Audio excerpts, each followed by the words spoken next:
ইলিশ মাছ দিয়ে তো অনেকেই অনেক রকম রেসিপি করলেন। তো চলুন না আজকে একটা রেসিপি করে দেখাচ্ছি, আর বাসায় একবার এই রেসিপিটা ট্রাই করবেন। ইনশাল্লাহ বাসার প্রত্যেকটা মেম্বার খুবই পছন্দ করবে। আর এই রেসিপিটা যদি একবার ট্রাই করেন না, আপনি এটার বিগ ফ্যান হয়ে যাবেন। তো তার জন্য আমাদের লাগছে মুগ ডাল। মুগ ডালটাকে একটু ভালো করে ভেজে নিতে হবে যতক্ষণ পর্যন্ত না সুন্দর একটা স্মেল চলে আসে। এরপর লাগছে ইলিশ মাছ। ইলিশ মাছের মাথার লেজাটা অবশ্যই নিতে হবে, কেননা এই দুইটা দিয়েই কিন্তু এই রেসিপিটা বেস্ট হয়।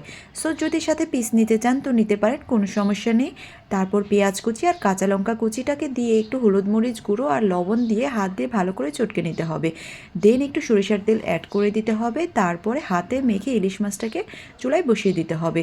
অবশ্যই কিন্তু পরিমাণ করে জলটা দিতে হবে, আর মিডিয়াম আঁচে চুলাতে এটা রান্না করে নিতে হবে। ইলিশ মাছের সাথে এই মশলাগুলো মাখানোর কাজটা আপনারা একটু সময় নিয়ে করবেন, তাহলে কিন্তু খেতে আরও বেশি মজা লাগবে।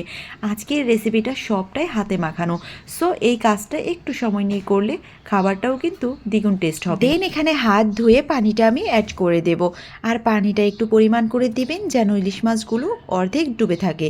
তারপর চুলাটা অন করে দিয়ে মিডিয়াম আঁচে চুলায় বসিয়ে রাখতে হবে, মাঝে মাঝে উল্টে দিতে হবে। এবার ইলিশ মাছ রান্নাটা মিডিয়াম আঁচে কমপ্লিট করে ফেলতে হবে, আর সম্পূর্ণ ঝোলটা কিন্তু শুকিয়ে নেওয়া যাবে না, কিছুটা ঝোল রেখে দিতে হবে। একদিকে ইলিশ মাছটা হতে থাক, অন্যদিকে আমি চুলায় আরেকটি প্যান বসিয়ে দিয়েছি। এখানে আমি বাকি রান্নাটা করব। তো তার জন্য আমার লাগছে ছিম, ফুলকপি আর আলু। আপনাদের বাসায় যেই সবজিটা থাকবে সেটাই নেবেন, কোনো সমস্যা নেই। ডালের মধ্যে 2 রকমের ডাল রাখবে, মসুর ডাল আর মুগ ডাল। আর নিব সাথে ভাতের চাল, আর পেঁয়াজ কাঁচা লঙ্কা কুচিটা নেবেন, সাথে নেবেন আস্ত কিছু গরম মশলা। এবার বলে দিচ্ছি, ভাতের চাল যতটুকু নেবেন তার অর্ধেক নেবেন ডাল। এই ধরুন 2 কাপ যদি ভাতের চাল নেন, 1 কাপ নেবেন ডাল। তো 2 ডাল মিক্সড করে 1 কাপ নিয়ে নেবেন। এবার একে একে সবগুলো সবজি আমি অ্যাড করে দেব। তারপরে পেঁয়াজ কুচি আর কাঁচা লঙ্কা কুচি, আস্ত গরম মশলাগুলোও অ্যাড করে দেব। এবার আমি বাকি মশলাগুলো অ্যাড করব। যেহেতু আমি এখানে সিক্রেট মশলা দিয়ে রান্না করব, তো আপনারা আপনাদের রেগুলার মশলাই পরিমাণ করে দিয়ে দেবেন। এবার দিয়ে দিব স্বাদ মতো লবণ, আদা রসুনের পেস্ট পরিমাণ করে দিতে হবে। দেন এখানে দিয়ে দেব খাঁটি সরিষার তেল। এই রান্নাটা কিন্তু সরিষার তেল দিয়েই করার চেষ্টা করবেন, কেননা সরিষার তেল দিয়ে রান্না করলে খেতে বেশি মজা লাগে। এবার হাত দিয়ে ভালো করে মেখে নিতে হবে। এই মেখে নেওয়ার কাজটা কিন্তু একটু সময় নিয়ে করবেন, কেননা যতটা ভালো করে মাখতে পারবেন খেতে কিন্তু ততটাই সুস্বাদু হবে। এবার এখানে পানি অ্যাড করে দেব, আর পানির পরিমাণটা কিন্তু অবশ্যই বেশি দিতে হবে। নর্মাল যে খিচুড়ি রান্নায় পানি দেন তার থেকেও কিন্তু এখানে পানির পরিমাণটা একটু বাড়িয়ে দিতে হবে। আপনারা বাসাতে যে নর্মালি লেটকা খিচুড়িটা করেন সেটার তুলনায় কিন্তু এই খিচুড়িটা একটু পাতলা হবে। তারপরে রান্নাটা যখন 80% হয়ে যাবে তখন একটু হাত দিয়ে চেক করে নেবেন। দেন এখানে ইলিশ মাছের তরকারিটা দিয়ে দেবেন, তারপরে 20% রান্না করে নেবেন। এই খিচুড়িটা কিন্তু 2 ভাবে করতে পারবেন। ইলিশ মাছটা দেওয়ার পর ভালো করে একটু ঘুটে নেবেন, তাহলে দেখবেন ইলিশ মাছটা ভেঙে যাবে, খিচুড়ির সাথে মিশে যাবে।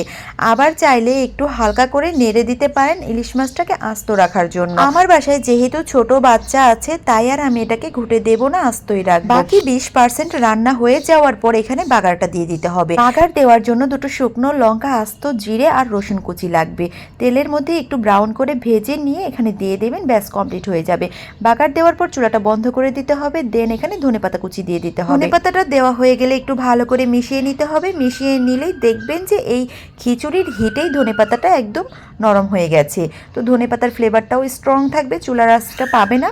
তো এইভাবে একবার বাসায় অবশ্যই ট্রাই করবেন। যদি ভালো লাগে কমেন্ট বক্সে জানাবেন। বাই দ্য ওয়ে, ভিডিওটা যদি ভালো লেগে থাকে অবশ্যই লাইক আর শেয়ার করে দিবেন। তো আজকের মতো এখানেই যাচ্ছি, আপনারা বাসায় কিন্তু অবশ্যই একবার ট্রাই করবেন, কেমন হয় কমেন্টে জানাবেন। আসসালামু আলাইকুম and thanks for watching my video.